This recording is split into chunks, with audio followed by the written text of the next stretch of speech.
Hello student, good morning. Welcome to back MCG academy में आप सभी का स्वागत है। मैं कार्तिक शर्मा। जैसे कि मेरे प्यारे बच्चों, आप सभी को पता है कि हमने एक न्यू बैच स्टार्ट किया जिसका नाम है MP TET special MP TET. और 5 मार्च को जो आपकी डेट डिक्लेयर हो चुकी है उसके रिकॉर्डिंग हम आपको डेली ऑब्जेक्टिव क्वेश्चन और ऑब्जेक्टिव क्वेश्चन के साथ साथ आपको पूरा डिस्क्रिप्शन में भी बताएंगे। मेरी ईवीएस की फर्स्ट क्लास हुई थी, उसमें हमने बात की थी इकोलॉजी के बारे में, और इकोलॉजी के बाद हमने बात की थी कुछ न्यूट्रिशन के बारे में, और न्यूट्रिशन में हमने बात की थी ऑर्गेनिक कंपाउंड इनऑर्गेनिक कंपाउंड के बारे में, और ऑर्गेनिक कंपाउंड के हमने लास्ट क्लास में कार्बोहाइड्रेट और प्रोटीन के बारे में हमने बात की थी। आई होप कि आपको समझ में आया होगा। आज हम बात करने वाले हैं ऑर्गेनिक कंपाउंड के तीसरे पॉइंट के बारे में जिसका नाम है फैट। तो बेटा फैट, जैसे हमने बात की थी कि कार्बोहाइड्रेट भी 3 कार्बन परमाणु से मिलकर बनता है, कार्बन हाइड्रोजन ऑक्सीजन। बिकॉज और 1 ग्राम लेने पर कार्बोहाइड्रेट की एनर्जी कंपाउंड जो है वो 4 कैलोरी है। दूसरे हमने बात की थी प्रोटीन के बारे में, तो प्रोटीन में कार्बन परमाणु की संख्या कहीं ना कहीं कार्बोहाइड्रेट से ज्यादा मिलती है, और कार्बोहाइड्रेट से ज्यादा मिलने के कारण हम ये कह सकते हैं कि कार्बोहाइड्रेट से ज्यादा स्ट्रॉन्ग एनर्जी कंपाउंड जो है वो प्रोटीन है। बिकॉज प्रोटीन जो है वो कार्बन हाइड्रोजन ऑक्सीजन और नाइट्रोजन की उपस्थिति में कार्य करता है, जिसमें कि 78% नाइट्रोजन का क्या होता है, इसमें यूजुअल होता है, और इसी आधार पर नाइट्रोजन जो है वो पूरे प्रोटीन को क्या करता है, प्रभावित करता है। और आज हम बात करने जा रहे हैं तीसरे पॉइंट के बारे में जिसका नाम है फैट। तो फैट क्या है बेटा? एक ह्यूमन बॉडी में फैट जो है वो अति आवश्यक है, बहुत ही इंपॉर्टेंट है। बिकॉज पूरे ऑर्गेनिक कंपाउंड में, टोटल ऑर्गेनिक कंपाउंड में सबसे ज्यादा एनर्जी कंपाउंड या हाईएस्ट एनर्जी कंपाउंड देने का कार्य जो करता है वो है आपका फैट। लेकिन बसा जो है, फैट जो है वो 3 कार्बन परमाणु से मिलकर बना है, जो है CHO, carbon hydrogen oxygen. Carbon hydrogen oxygen क्या है बेटा? Carbon hydrogen oxygen. बिकॉज अब आप बोलोगे सर इसमें कार्बन हाइड्रोजन ऑक्सीजन है, तो कार्बोहाइड्रेट में भी 3 कार्बन परमाणु थे, कार्बन हाइड्रोजन ऑक्सीजन। लेकिन हमने फैट को हाईएस्ट एनर्जी कंपाउंड क्यों बोला? बिकॉज बेटा आपको पता है कि कार्बोहाइड्रेट जो है वो कार्बन हाइड्रोजन ऑक्सीजन, कार्बोहाइड्रेट और फैट में तीनों कंपाउंड जो है वो सेम कंपाउंड है। लेकिन कार्बोहाइड्रेट 3 कंपाउंड के साथ साथ विटामिन सी की उपस्थिति में कार्य करता है, लेकिन फैट जो है वो विदाउट विटामिन सी की उपस्थिति में कार्य करता है। मतलब फैट में विटामिन की उपस्थिति नहीं होगी। अगर फैट में विटामिन की उपस्थिति नहीं है तो इसका मतलब हम ये कह सकते हैं कि फैट जो है वो सबसे ज्यादा एनर्जी कंपाउंड वाला क्या माना जाता है, एक ऑर्गेनिक कंपाउंड का एक छोटा सा भाग माना जाता है। इसी आधार पर एक ह्यूमन बॉडी में लॉन्ग टर्म के लिए एनर्जी कंपाउंड देने का कार्य कौन करता है बेटा? फैट करता है। तो ये क्वेश्चन आपके कई बार आपके पेपर में पूछा जा चुका है कि ऑर्गेनिक कंपाउंड कार्बनिक पदार्थ में सबसे अधिक ऊर्जा देने का कार्य किस कंपाउंड का है? तो आंसर होगा आपका फैट कंपाउंड का होता है, बिकॉज वो विटामिन सी की उपस्थिति में कार्य नहीं करता है। आगे चलेंगे। मानव के शरीर में वसा बसलीय अम्ल मतलब फैटी एसिड के रूप में होता है। जैसे कि आप सभी को पता है कि हमने बात की थी कि कार्बोहाइड्रेट मानव के शरीर में, ये ह्यूमन बॉडी में कार्बोहाइड्रेट एक पूरे कंपाउंड के रूप में कार्य नहीं करता। जैसे जैसे हम कार्बोहाइड्रेट लेते हैं वो कार्बोहाइड्रेट हमारी बॉडी के अंदर छोटे छोटे लिपिड्स के रूप में प्रभावित होता है, छोटे छोटे लिपिड्स में। इसी आधार पर हम बोल सकते हैं कि फैट भी ह्यूमन बॉडी के अंदर कभी भी लार्ज कंपाउंड के रूप में इंटर नहीं करता, हमेशा बॉडी के अंदर स्मॉल पार्टिकल्स के रूप में कार्य करता है। और स्मॉल पार्टिकल्स जो कार्य करते हैं फैट के, उसको हम बोलते हैं फैटी एसिड। क्या कहते हैं बेटा हम? Fatty acid. तो ह्यूमन बॉडी के अंदर बसा जो है, लिपिड्स जो है, फैट जो है वो ह्यूमन बॉडी के अंदर फैटी एसिड के रूप में कार्य करता है, ना कि डायरेक्टली फैट के रूप में कार्य करता है। ठीक है बेटा, नेक्स्ट चलते हैं हम। वसा का मुख्य कार्य मानव के शरीर में अधिक समय के लिए ऊर्जा उत्पन्न करना होता है। अधिक समय का मतलब होता है लॉन्ग टाइम के लिए एनर्जी कंपाउंड को देने का कार्य, लॉन्ग टाइम के लिए। जैसे कि आपको पता है बेटा, ब्रेकफास्ट में क्या ले सकते हैं? मिल्क लेते हैं, सैंडविच लेते हैं, है ना। तो हम छोटे छोटे कंपाउंड लेते हैं, लेकिन ब्रेकफास्ट में हम लोग यदि मान के चले हमने 1 गिलास जूस लिया, तो जूस लेने पर वह मेरे बॉडी के अंदर क्विकली एनर्जी क्या करेगा, क्या करेगा बेटा, कंपाउंड बनाए, एनर्जी कंपाउंड बनाए, लेकिन कैसे, क्विकली, मतलब जल्दी से एनर्जी कंपाउंड बनेगा। यदि आपकी बॉडी में एनर्जी कंपाउंड क्विकली है तो डिस्ट्रॉय भी उतनी ही जल्दी होगा। लेकिन वसा जो है, फैट जो है, वो फैट के अंदर विटामिन सी की अनुपस्थिति होने के आधार पर ये ह्यूमन बॉडी के अंदर एनर्जी कंपाउंड स्लोली स्लोली देता है, और स्लोली स्लोली देने के साथ आप ह्यूमन बॉडी के अंदर लॉन्ग टर्म के लिए एनर्जी देने का कार्य करता है। जैसे कि मान के चलिए, अगर कोई व्यक्ति सुबह मॉर्निंग में लंच करके निकलता है तो उसकी एनर्जी कंपाउंड जो है वो नाइट तक क्या करेगी, साथ देगी। तो इसी आधार पर फैट जो है वो ह्यूमन बॉडी के अंदर लॉन्ग टर्म के लिए एनर्जी कंपाउंड देने का कार्य करता है, और इसी आधार पर ये हमारी बॉडी में फैटी एसिड के रूप में क्या कर रहे हैं बेटा, कार्य करे।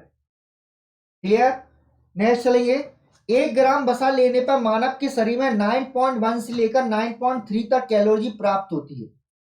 अब देखना बेटा, हम यहाँ पे बात करेंगे सभी कंपाउंड की एनर्जी के बारे में, सभी कंपाउंड के एनर्जी के बारे में बात करेंगे।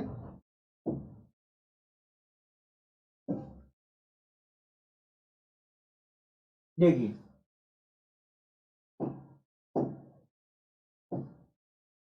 कार्बोहाइड्रेट, कार्बोहाइड्रेट 1 ग्राम लेने पर कितना प्रभावित होगा, 4 calorie. T for protein, protein 1 ग्राम लेने पर 4.1 कैलोरी। फैट, फैट 1 ग्राम लेने पर 9.1 से 9.3 कैलोरी। सबसे ज्यादा एनर्जी कंपाउंड 1 ग्राम में कौन दे रहा है आपको, ऑर्गेनिक कंपाउंड का एक छोटा सा भाग जिसे हम कहते हैं कार्बोहाइड्रेट, प्रोटीन एंड फैट। ये 3 आपके एनर्जी कंपाउंड है। आपकी बॉडी में एनर्जी कंपाउंड को रिसाइकलिंग जो करेगा वो 3 ही क्या करेंगे, ऑर्गेनिक कंपाउंड करेंगे, जिसका नाम कार्बोहाइड्रेट, प्रोटीन और फैट है। तीनों में हम कंपेयर देखें तो कार्बोहाइड्रेट और प्रोटीन में सबसे ज्यादा 1 ग्राम लेने पर सबसे ज्यादा एनर्जी कंपाउंड देने का कार्य जो है वो फैट का है। क्या बेटा, फैट का है। इसी आधार पर हम कहते हैं फैट जो है वो ह्यूमन बॉडी में लॉन्ग टर्म के लिए एनर्जी क्या करता है, रिसाइकलिंग करता है, और इसी आधार पर 1 ग्राम वसा लेने पर मानव के शरीर में 9.1 से लेकर 9.3 तक एनर्जी क्या होगा, प्रभावित होगी।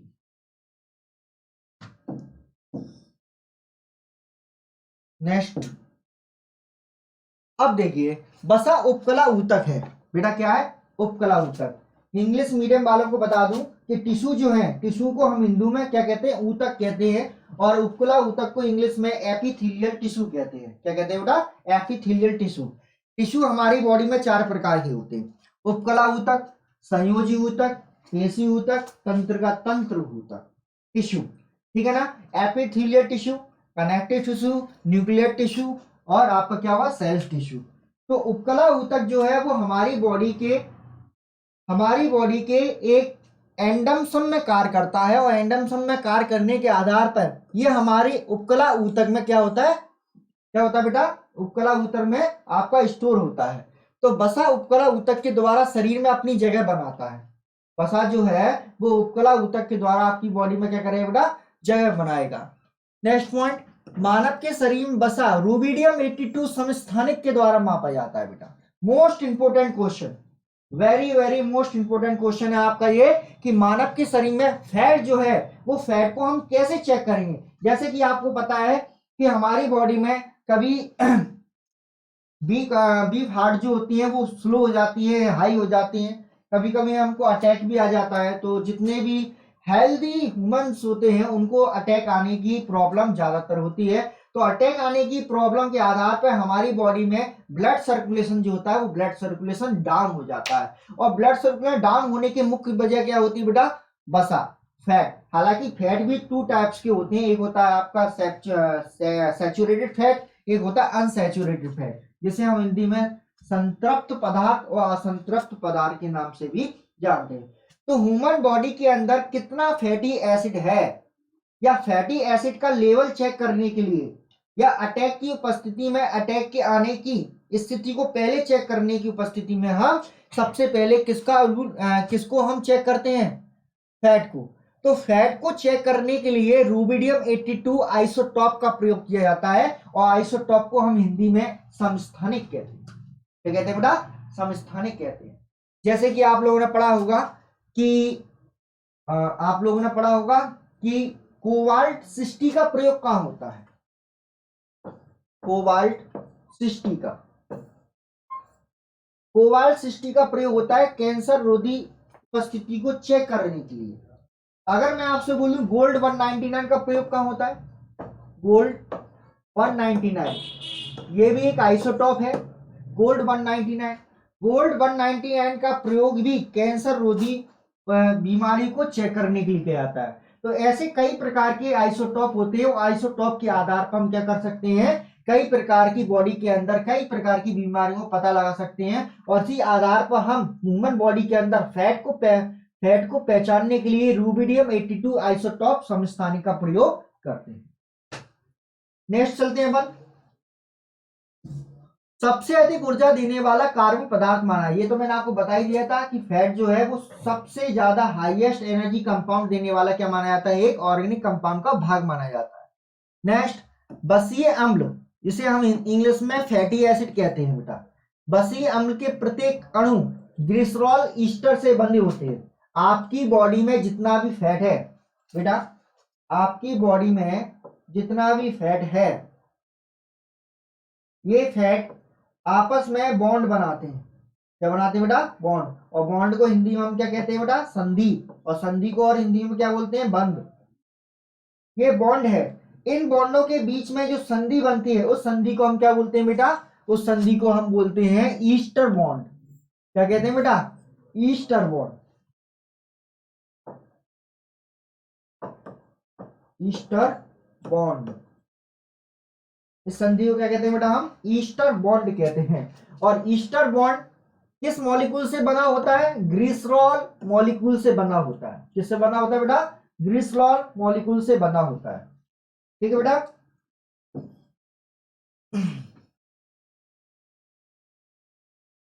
आगे चलते हैं हम लोग। वसा दो प्रकार के होते हैं। How many types of fat या how many types of lipid. तो फैट जो है वो 2 टाइप्स हैं। आपका सैचुरेटेड फैट और दूसरा है आपका अनसैचुरेटेड फैट, जिसे हम हिंदी में संतृप्त और असंतृप्त के नाम से भी जानते हैं। देखिए बेटा, सैचुरेटेड और अनसैचुरेटेड में हम कितना भी पढ़ लें हमेशा कंफ्यूजन बना रहता है, लेकिन आज आपको ऐसी ट्रिक बताऊंगा जिसमें आप कभी भी कंफ्यूजन नहीं होगे सैचुरेटेड अनसैचुरेटेड में। तो संतृप्त क्या है? ऐसे खाद्य पदार्थ जो मानव के शरीर में जल में अघुलनशील होते हैं और संतृप्त कहलाते हैं, जिनमें एक बंध का निर्माण होता है, जैसे शुद्ध घी, सरसों का तेल, चमेली का तेल, तिली का तेल, जैतून का तेल। ये सारे शुद्ध जो चीज है, प्यूरिफाई जो चीज हमेशा लिक्विड जो होता है, वो सारे प्यूरिफाइड लिक्विड हमेशा आपके सैचुरेटेड पदार्थ होते हैं, सैचुरेटेड सब्सटेंसेस होते हैं, जिसे हम क्या कहते हैं? संतृप्त पदार्थ के रूप में भी बोलते हैं। पिछले जमाने में या पिछले जमाने की बात नहीं करें, आज से 20-30 साल पहले की बात करें तो 20-30 साल पहले हम लोग गांव में, विलेज में क्या करते थे? अपना निवास करते थे, और वहां पर हमारा खान पान, हमारा न्यूट्रिशन जो था बहुत ही स्ट्रांगली न्यूट्रिशन था, जिसके आधार पर हमारी बॉडी में सेल्स, टिश्यू, ऑर्गन, सारी चीजें हमारी बॉडी में एक परमानेंटली वर्क कर रही थी। लेकिन वर्तमान में हम चीजों को मिलावटी का प्रयोग करते हुए अपनी बॉडी में क्या कर रहे हैं? क्या कर रहे हैं बेटा? अपनी बॉडी में बीमारियां उत्पन्न कर रहे हैं, जिसके आधार पर हमारी बॉडी में हमारे जीवन जीने की औसत आयु जो है, वो औसत आयु भी पहले से कैसी होगी बेटा? कम हो गई है। इसी आधार पर जितने भी सैचुरेटेड पदार्थ होते हैं वो बॉडी के अंदर शुद्ध रूप में जाने का प्रयास करते हैं और हमारी बॉडी में सेल्स, हमारे स्ट्रक्चर को बनाए रखने का भी कार्य करते हैं, जिन्हें हम बोलते हैं सैचुरेटेड। तो कभी भी एग्जाम में अगर क्वेश्चन पूछा जाए कि निम्नलिखित में से संतृप्त पदार्थ कौन सा है, तो याद रखना मेरे प्यारे बच्चों, जितने भी शुद्ध पदार्थ जो होते हैं वो हमेशा कैसे होते हैं? संतृप्त होते हैं, सैचुरेटेड होते हैं, जो हमारी बॉडी में अनघुलनशील होकर हमारी बॉडी में सिर्फ और सिर्फ एनर्जी कंपाउंड देने का कार्य करते हैं, फैट बढ़ाने का कार्य नहीं करते। फैट बढ़ाने का कार्य नहीं करते।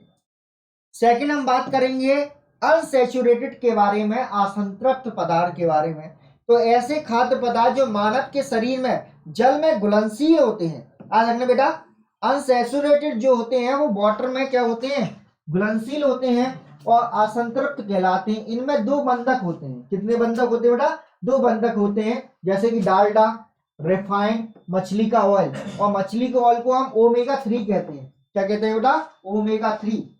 और ओमेगा 3 का रासायनिक सूत्र क्या है? O3। क्या बेटा? O3। और O3 मतलब ओजोन गैस।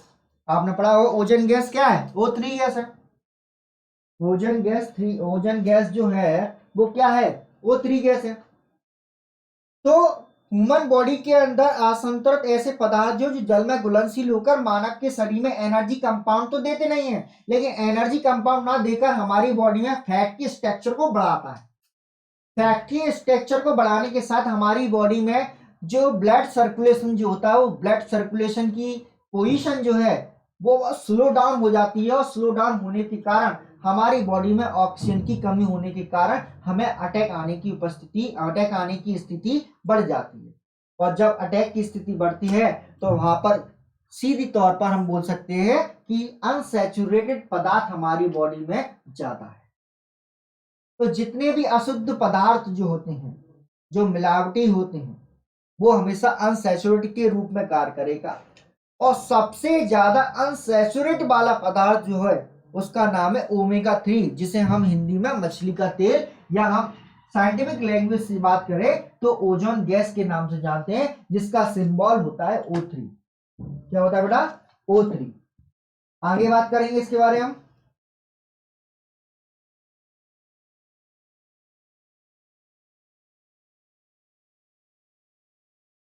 देखिए बेटा, अब ओजोन गैस से आपके दो तीन क्वेश्चन बन सकते हैं। पहला क्वेश्चन बनेगा कि अनसैचुरेटेड पदार्थ में सबसे ज्यादा अनसैचुरेटेड फैट किसमें होगा? तो सबसे ज्यादा अनसैचुरेटेड फैट होता है आपका O3, मतलब ओमेगा 3, जिसे हम मछली का तेल बोलते हैं। दूसरा क्वेश्चन आपके एग्जाम में पूछा जा चुका है कि ओजोन गैस या ओमेगा 3 किस गैस के साथ मिलकर बनती है? तो हम बता सकते हैं O3 मतलब ऑक्सीजन। ऑक्सीजन गैस के साथ ईस्टर बॉन्ड बनाकर किसका निर्माण करता है बेटा? ये O3 का निर्माण करता है, जिसे हम बोलते हैं ओमेगा 3।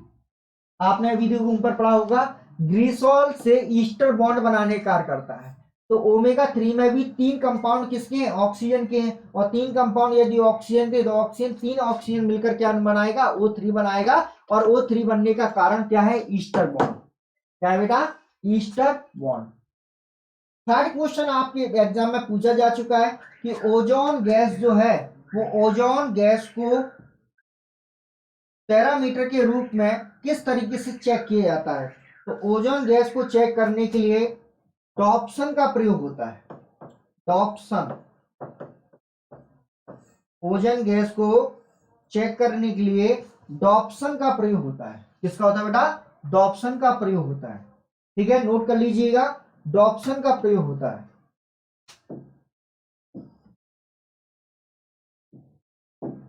डॉप्सन।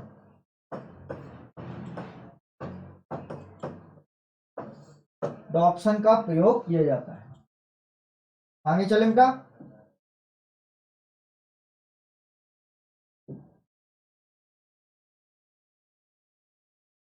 तो ये हमारा फैट था। अब बात करते हैं हम विटामिन की। बेटा विटामिन जो है वो ऑर्गेनिक कंपाउंड का एक भाग नहीं है, पहली बात आपको बता देता हूँ। लेकिन आप बोलोगे सर आपने ऑर्गेनिक कंपाउंड बताए थे, 5 प्रकार के ऑर्गेनिक कंपाउंड के भाग होते हैं, कार्बोहाइड्रेट, प्रोटीन, वसा, विटामिन और न्यूक्लिक एसिड। लेकिन बेटा जो विटामिन जो है ना, वो हमने कार्बन परमाणु क्यों बोला? कार्बन परमाणु ऑर्गेनिक कंपाउंड में वही ऑर्गेनिक कंपाउंड का भाग हो सकते हैं जिसमें कार्बन परमाणु की संख्या मिनिमम से मिनिमम 3 होनी चाहिए, जिसमें कार्बन, हाइड्रोजन, ऑक्सीजन, ये तीनों ही क्या होने चाहिए? वहां पर रिप्रेजेंट होने चाहिए। लेकिन विटामिन एकमात्र ऐसा ऑर्गेनिक कंपाउंड है, बेटा एक क्वेश्चन बड़े ध्यान से सुनना आप लोग, विटामिन एकमात्र ऐसा ऑर्गेनिक कंपाउंड है जो किसी भी कार्बन परमाणु की उपस्थिति में कार्य नहीं करता। समझ आ रही मेरी बेटा प्यारे बच्चों? विटामिन एकमात्र ऐसा कार्बनिक पदार्थ है या ऐसा ऑर्गेनिक कंपाउंड है जो किसी भी कार्बन परमाणु की उपस्थिति में कार्य नहीं करता। इसका मतलब विटामिन जो है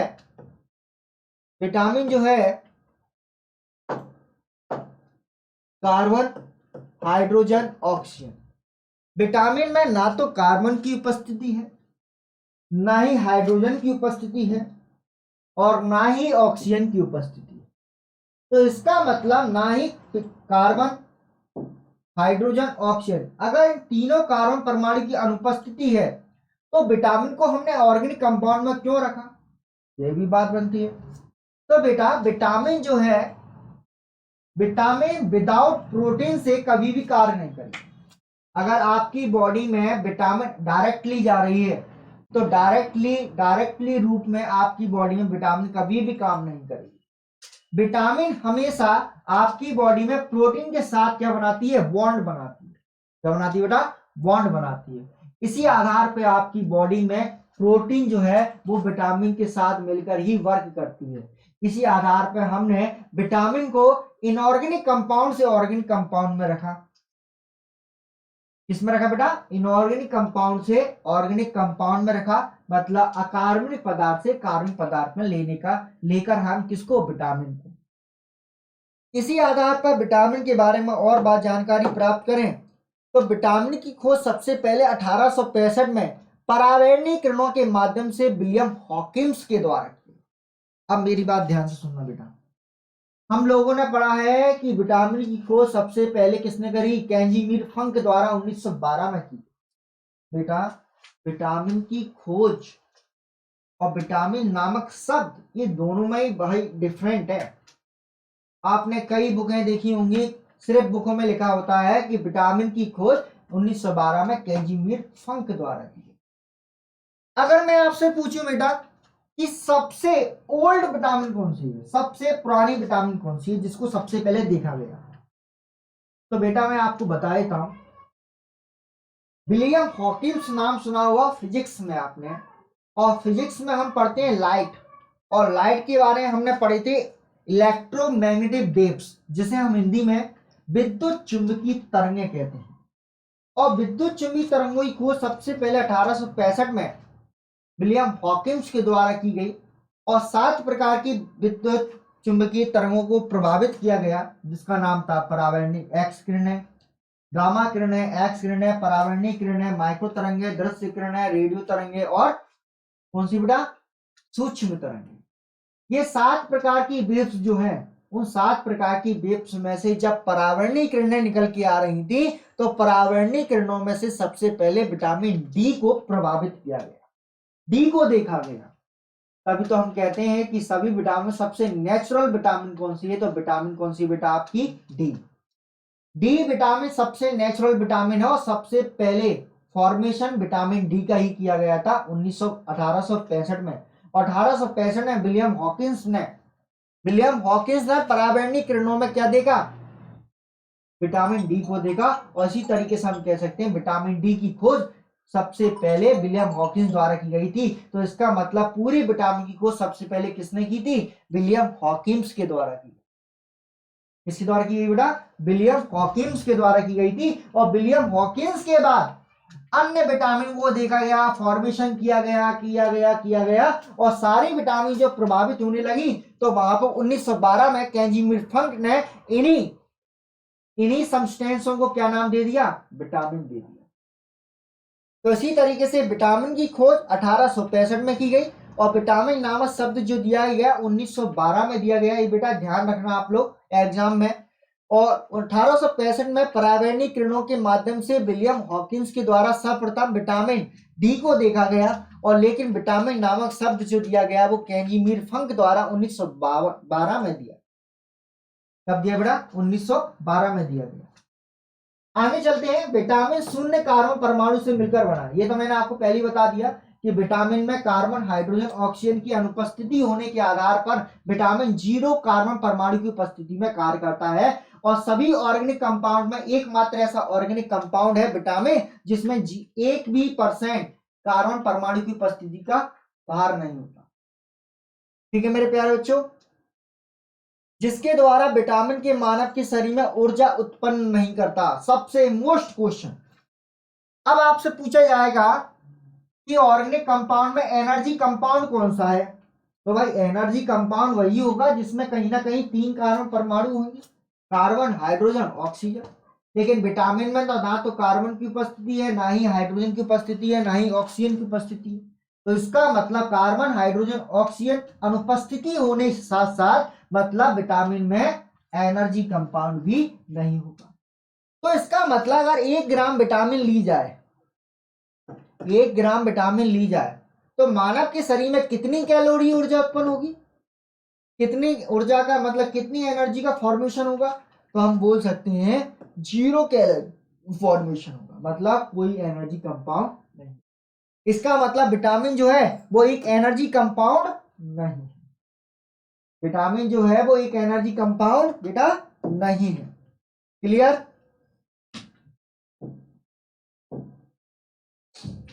तो एक एनर्जी कंपाउंड नहीं है विटामिन, तो विटामिन का कार्य क्या है, मुख्य कार्य क्या है, ये हमारी बॉडी में क्यों ली जाती है बेटा। बेटा जैसे आप सभी को पता है कि नाइट्रोजन का कार्य होता है प्लांट्स की वृद्धि करना, तो हमारी बॉडी में भी सेल्स हैं, सेल्सों की वृद्धि कौन करता है बेटा, नाइट्रोजन। और नाइट्रोजन किस कंपाउंड के साथ बॉन्ड बनाता है, तो प्रोटीन के साथ बॉन्ड बनाता है। तो प्रोटीन हमारी बॉडी में सेल्सों की वृद्धि करती है, हड्डियों की वृद्धि करेगी, हमारे बॉडी के स्ट्रक्चर को बढ़ाने का प्रयास करेगी। लेकिन विटामिन जो है वो हमारी बॉडी के सेल्स को, टिश्यू को, कनेक्टिव टिश्यू को या ऑर्गन्स को स्ट्रॉन्ग करने का कार्य करती है, ना कि वृद्धि करने का कार्य करती है। हमारी सेल्स की वृद्धि प्रोटीन का कार्य करती है और हमारी सेल्सों को मजबूत बनाना, स्ट्रॉन्ग बनाना विटामिन का कार्य। तो दोनों का अपना अपना अलग अलग क्या होता है बेटा, वर्क होता है। विटामिन जो है वो ह्यूमन बॉडी में वृद्धि का काम करती है, और विटामिन जो है वो ह्यूमन बॉडी में सेल्सों को स्ट्रॉन्ग बनाने का कार्य करती है, और प्रोटीन जो है वो मानव के शरीर में वृद्धि करने का कार्य करती है, सेल्सों की वृद्धि करने का कार्य करती है। आगे चलते हैं। 1 ग्राम विटामिन लेने पर 0 कैलोरी उत्पन्न होती है, और विटामिन 2 प्रकार की होती है। कितने प्रकार की होती है विटामिन, 2 प्रकार की होती है। एक होती है जल में घुलनशील विटामिन जिसे बीसी कहते हैं, बी विटामिन बी और विटामिन सी। और सेकंड होती है फैट में घुलनशील विटामिन, वसा में घुलनशील विटामिन, जिसका ट्रिकी नाम है कीड़ा। देखो कीड़ा, कीड़ा का मतलब विटामिन के, विटामिन ई, विटामिन डी और विटामिन ए। ये 4 ऐसी विटामिन है जो वसा में घुलनशील होती हैं, और 2 ऐसी विटामिन है जो जल में घुलनशील मानी जाती है। ठीक है मेरे प्यारे बच्चों, आगे चलते हैं। अब आपके लिए एक नया फॉर्मेट लेके आया हूं मैं एमपी टेट में। सी टेट में कुछ ऐसे क्वेश्चन पूछे गए थे कि विटामिन ए का फॉर्मूला क्या होता है बेटा, ये मोस्ट इंपोर्टेंट है।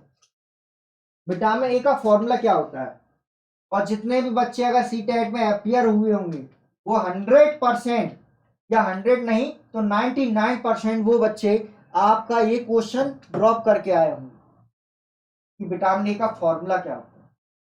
तो अभी तक हमने स्टडी जो की है वो स्टडी विटामिन ए, उनका केमिकल नेम और डिसीज, क्या बीमारियां होती वही पड़ी हुई।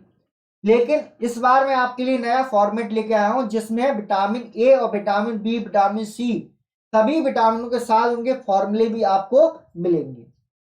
ठीक है, बात करते हैं विटामिन ए की। तो विटामिन ए का रासायनिक नाम क्या होता है बेटा, रेटिनॉल। क्या होता है बेटा, रेटिनॉल। और इसका फॉर्मूला क्या होता है बेटा, C40H56। क्या होगा बेटा, C40 और H56। और डिसीज क्या होती है, रतौंधी। रात में हमें दिखता नहीं है भाई, रतौंधी, छोटा सा डब्बा हो जाता है आंख में, उसे बोलते हैं रतौंधी। ठीक बेटा, ये फॉर्मूला जरूर आप नोट कर लीजिएगा। विटामिन ए का फॉर्मूला है C14H56। नेक्स्ट बात करेंगे विटामिन बी के बारे में बेटा। विटामिन बी रासायनिक नाम क्या है बेटा इसका, थायमीन। क्या है बेटा, थायमीन। और फॉर्मूला क्या है, C12H17Cl2N4O5। क्या बेटा, C12H17Cl2N4O5। और इसकी कमी से होने वाला रोग होता है बेटा बेरी बेरी। क्या होता है बेटा, बेरी बेरी। अब सर बोलोगे सर आप क्या पढ़ा रहे हो, डिसीज भी वेरी वेरी है, रतौंधी हम पढ़ पढ़ के पागल हो गए हैं, कितनी बार पढ़े इनको, हमको हमारे पास तो नोट्स भी है, नोट्स में ये भी लिखा है। बेटा नोट्स में लिखा है, लेकिन नोट्स में आपको ये फॉर्मूले नहीं मिलेंगे। आपके लिए स्पेशली मैं ये फॉर्मेट लेके आया हूँ फॉर्मूले का, तो आप सिर्फ फॉर्मूले को नोट कर लीजिए, ठीक है। कुछ नया भी तो मिलना चाहिए।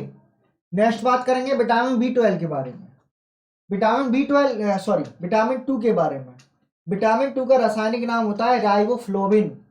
फ्लोविन, राइबोफ्लोविन। रिपीट कीजिए दोबारा, राइबोफ्लोविन। और राइबोफ्लोविन का फॉर्मूला है C17H20N4O6। क्या बेटा, C17H20N4O6। दोबारा रिपीट कीजिए, C17H20N4O6।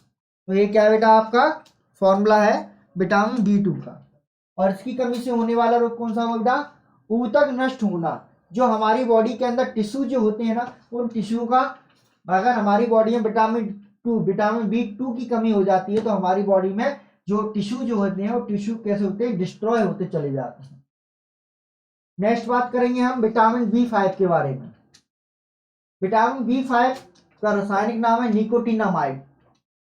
बेटा आप लोग सभी लूसेंट की बुक ले रहे हो, लूसेंट, तो लूसेंट में मैं आपको पहले बताता हूँ, विटामिन B4 का नाम वहां पर निकोटिनामाइड दिया है, लेकिन इट इज रॉन्ग, वो गलत है। विटामिन B5 का नाम निकोटिनामाइड होता है। अगर आप भी आपको कंफ्यूजन है तो आप मार्केट में जाकर टीकासुल का कैप्सूल ले सकते हो, वहां उसके ऊपर लिखा होगा विटामिन B5, और विटामिन B5 के बगल में लिखा होगा उसका केमिकल नेम, जिसका नाम है निकोटिनामाइड।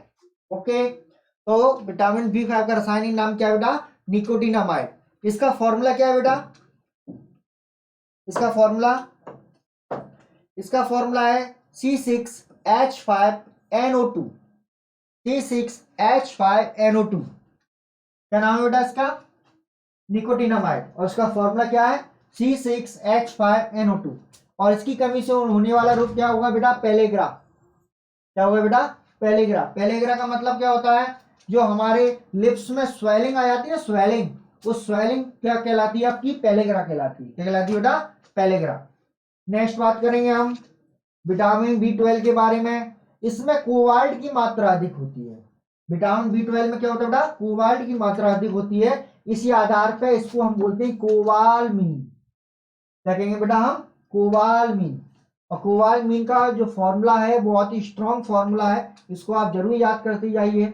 C63H90O40 और PCO। C63H90O40 PCO, जिससे कमी से होने वाला रोग होगा परनीसियस एनीमिया। 100% ये क्वेश्चन कई बार एग्जाम में पूछा जा चुका है।